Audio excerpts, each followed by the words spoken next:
दिल्ली में पर्यावरण संरक्षण को लेकर सरकार की ओर से बड़ा कदम उठाया गया है। दिल्ली सरकार 1 महीने तक वन महोत्सव कार्यक्रम को चलाएगी। कार्यक्रम का शुभारंभ दिल्ली की मुख्यमंत्री रेखा गुप्ता ने भारत मंडपम में किया।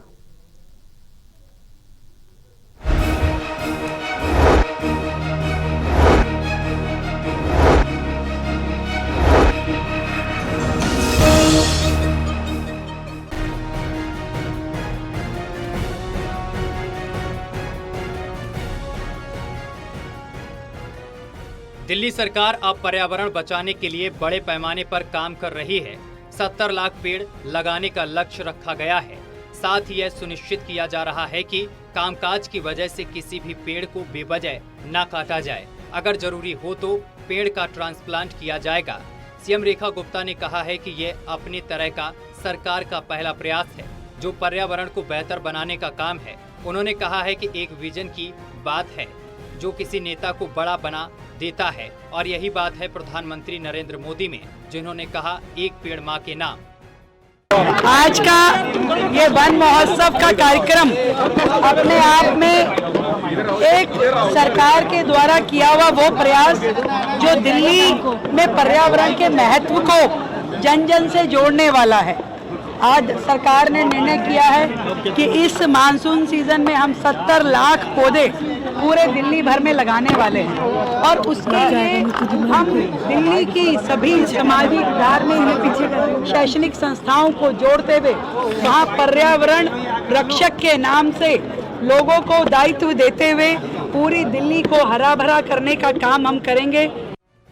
पर्यावरण मंत्री मनजिंदर सिंह सिरसा ने दिल्ली में पेड़ लगाने और हरित क्षेत्र को बढ़ाने की दिशा में पिछली सरकार पर निशाना साधा और नई योजनाओं की जानकारी दी।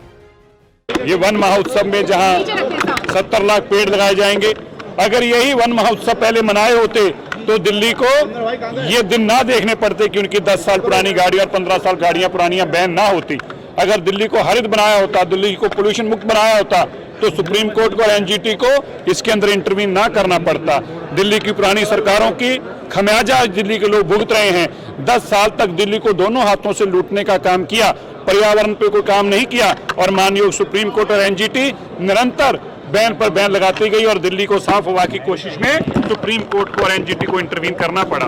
मैं बताना चाहता हूं, अगर ये हरित दिल्ली की मुहिम आज से 10 साल पहले की सरकारों ने चलाई होती तो ये जो 10 साल पुरानी गाड़ियां बैन की जा रही हैं, 15 साल पुरानी पेट्रोल की गाड़ियां बैन की जा रही हैं, दिल्ली के वातावरण को अगर स्वच्छ बनाया होता तो सुप्रीम कोर्ट और एनजीटी को ना इंटरवीन करना पड़ता। आने वाले दिनों में ये सारे वो कदम उठाए जा रहे हैं जिसके दिल्ली के लोगों को राहत दिलाई जा सके।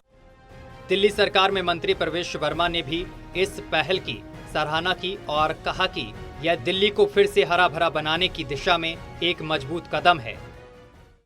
जो हमारे प्रधानमंत्री जी ने कहा था 5 जून 2024 को पेड़ को माँ से जोड़ना, ये अपने आप में बहुत बड़ा इमोशनल सब्जेक्ट है और ये बिल्कुल ठीक बात है कि पेड़ माँ की तरह ही हमको छाया देता है, फल देता है और वो मरने के बाद में हमको लकड़ी भी देता है। तो एक पेड़ लगाना फिक्स, हम जैसे बैंक में एफडी करते हैं, फिक्स डिपॉजिट करते हैं, वो बिल्कुल वैसा ही है। आज जो हम पेड़ लगाएंगे बड़ा होगा तो पूरा जीवन भर वो हमको छाया देगा, फल देगा, हमारे काम आएगा। जो दिल्ली की सड़कों पर पेड़ लगे हैं, हम उसका टेम्परेचर देखें तो बहुत कम होता है और जहाँ पर पेड़ नहीं होते वहाँ का टेम्परेचर बहुत ज़्यादा होता है। दिल्ली की सांसद बांसुरी स्वराज ने भी पर्यावरण के प्रति अपनी प्रतिबद्धता जताई और इस अभियान को जन आंदोलन बनाने की अपील की। एक नई सोच के साथ रेखा जी एक पेड़ माँ के नाम 2.0 को आगे लेके जा रही हैं और लेके भी क्यों नहीं जाएंगी।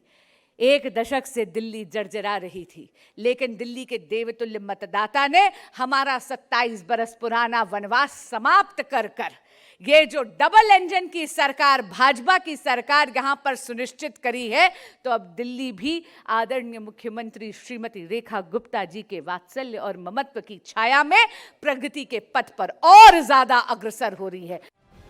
सरकार का साफ संदेश है कि पर्यावरण को बचाने के लिए सरकार और जनता दोनों को साथ मिलकर आगे आना होगा। दिल्ली से प्रणय शर्मा की रिपोर्ट, टोटल टीवी।